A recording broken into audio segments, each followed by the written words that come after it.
What's going on, guys? Welcome to another episode of Smash JT. The PlayStation 5 and Xbox Series X are due out towards the end of this year, and we still don't have a price for either one of them. Not the biggest deal in the world, if you ask me, because people have pretty much already made up their mind if they're going to be dropping a significant amount of money on one of these or not. And truly, in my own personal opinion, I don't think $100 or even $200 at this point is going to sway someone one way or another on buying the console at launch.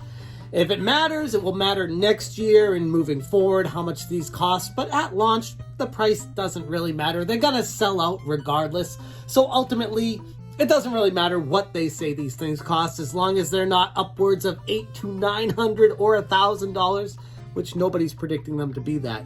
But this video isn't about the pricing of them, although I do think it's hysterical that neither one of these companies has blinked yet and said what their price is going to be. What this video is about is more of something integral to the video game industry at large, and that is, should next generation be delayed? I saw a couple people on social media, on Twitter more specifically, share a tweet about controversial next generation gaming opinions. One of them, Modern Vintage Gamer, and another one, a good friend of mine, Rob Rula2 Review, both of them saying something similar along the lines of, yeah, these consoles should be delayed. That's my controversial opinion about it. And I mean, obviously they're welcome to that. I'm not here to say you guys are wrong, by the way. I enjoy and appreciate both of your works, but what I'm here to talk about is more of the transitional period into the next generation of consoles and how historically there really isn't that much at launch, and that's not the end of the world. The consoles are ready to be sold. Whether there's games to be played on them is a whole nother story. And this kind of goes in line with what I said about the Halo Infinite thing previously. Even though that was delayed with Microsoft and 343, they were saying that it may actually, rumors are swirling that it might be delayed until 2022, which is insane. Not to mention they might be removing the entire functionality of the original Xbox One playability with it. This crazy world turning upside down kind of changes to a game that was supposedly going to be launching with a game system, or at least soon thereafter. But ultimately, with Halo getting delayed, the Xbox Series X is still the Xbox Series X. And when you look at the PlayStation 5, and people are frustrated today hearing that it's not going to be backwards compatible with the PlayStation 1, PlayStation 2, or PlayStation 3, it is going to be able to play most, if not all, PlayStation 4 games. Right now, Sony is going through testing all of them, but people are frustrated saying that these consoles should be able to play all of these old games. That's kind of a different topic for a different day, but it does bleed into what I'm talking about today, which is why I bring it up, because people think that delaying the PlayStation 5 would be able to magically make it backwards compatible. Delaying the PlayStation 5 isn't going to change that fact. Like, it is what it is. If backwards compatibility is able to be integrated with it later on via a patch, great, that's fantastic. But as far as the hardware and specs are concerned, it's complete. They're making them. They're coming out in just a few months, guys. Like, it's not, people are talking about these consoles like there's some fantastic dream 10 years in the future. Like, no, it's a few months away.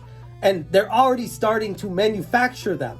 That's how game consoles get made. And they have to make millions of these. So these machines manufacturing the consoles are going to be working round the clock across the country, across the world, to be able to make them and ship them out and get to retailers in time to when they actually do go on sale.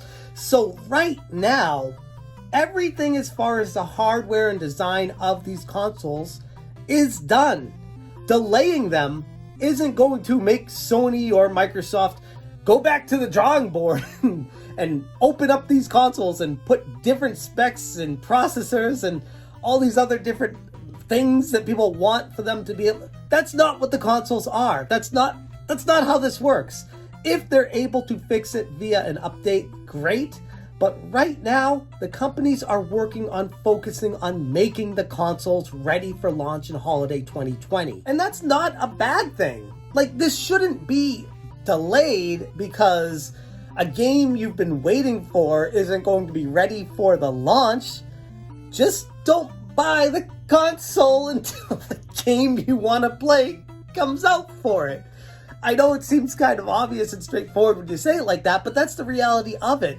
A new console coming out typically doesn't have very many games, and when it comes to the PlayStation 5 launch, everyone's pointing to Ratchet and Clank, and that sometime during the release window of the PlayStation 5, where everyone's probably going to be picking that up because it's going to be a very slim launch lineup for action-adventure games from the PlayStation 5. And same thing with the Xbox One Series X and the games that are coming out with that. Outside of Halo Infinite, people will be picking up the Xbox Series X because they want the games to be working better quality on their 4K HD TVs and that they can just be future-proofing themselves with it. But right now, there's not a gigantic selling proposition to the end user, to the gamer. That's something that these companies should be nervous about. Not initially, not at launch. Like I said, these will sell out. Even the haters of the Xbox Series X, they think that's going to completely fall on its face and fail miserably.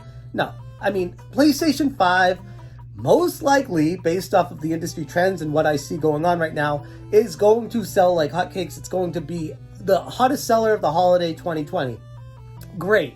When people go to the store to buy that for little Timmy, and all they have is Xbox Series X's in stock, probably just going to end up defaulting to buying what's in stock. That's what happens. That's historically how game consoles sell at launch, which is why it's so important for Microsoft to hit that launch date and not delay this, because if they don't have anything to sell with it right now, they could at least get some residual sales from the people that are buying the PlayStation 5 for Ratchet and Clank.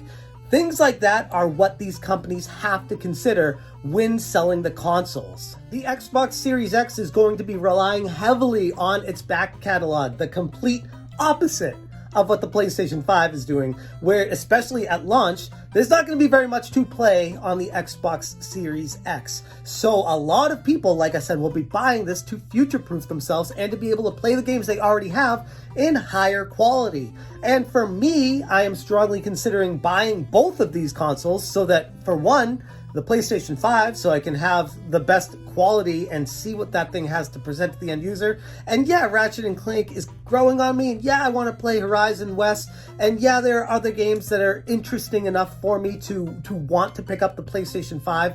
And then when I look at the Xbox Series X, yeah, I want that because I'd want better quality from the games I already have, and I could also, in a weird way, I mean, this is kind of first world problems, but I could have my Xbox X or Xbox One in a different room and have the Xbox Series X in my main living room so that I'd be able to play the games where I wanted to in my house instead of having to go to one spot.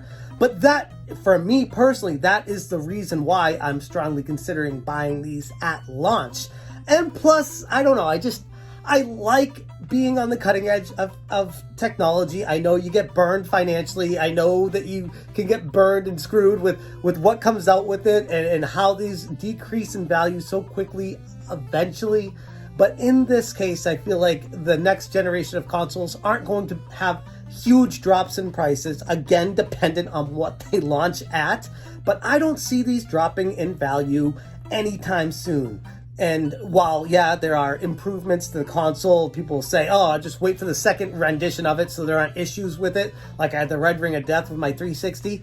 I don't really read too much into that because I've had issues with my PlayStation 4 Slim, with the fan and how loud it gets. So it's like, it doesn't matter what edition you wait for and wait for the kinks to be fixed, because it's inevitably sometimes those kinks that get fixed, there are different ones that get introduced. So just playing the waiting game, trying to find the ideal time to buy these, that's not what I'm all about. If I can afford them and there are games that are coming out for them that I'm interested in, I will most likely be picking them up. Take this for example, like I want to be playing Cyberpunk on the best possible technology that is available at the time, because I feel like that game, whenever it does eventually come out, assuming it doesn't get any more delays, will be the transcendent title in gaming history by all accounts right now, that is going to completely shift the dynamic of what people even expect out of a video game going forward.